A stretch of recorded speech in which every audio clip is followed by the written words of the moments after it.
बीडमध्ये बनावट जन्म दाखल्याप्रकरणी गुन्हा दाखल करण्यात आलेला आहे। बनावट जन्म दाखला देणाऱ्या दोघांवर गुन्हा दाखल झालाय। किरीट सोमय्यांच्या बीड दौऱ्यानंतर ही कारवाई करण्यात आली आहे। 10,000 बनावट दाखले दिल्याचा सोमय्यांनी दावा केलेला होता। जन्म दाखल्यासाठी बनावट कागदपत्र दिल्याचं उघड झालं। भाजप नेते किरीट सोमय्या यांनी काही दिवसांपूर्वीच बीड जिल्ह्याचा दौरा केला होता आणि या दौऱ्यानंतर आता प्रशासन खडबडून जागा झाले।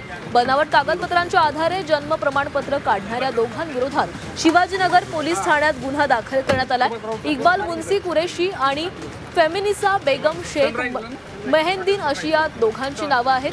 त्यांनी जन्म प्रमाणपत्र काढण्यासाठी दिलेली कागदपत्र ही बनावट असल्याचं समोर आलं आणि या प्रकरणात ग्राम महसूल अधिकारी जगन्नाथ राऊत यांच्या तक्रारीवरून शिवाजीनगर पोलीस ठाण्यात गुन्हा दाखल करण्यात आलाय। आता या प्रकरणाचा अधिकचा तपास करण्यात येतोय।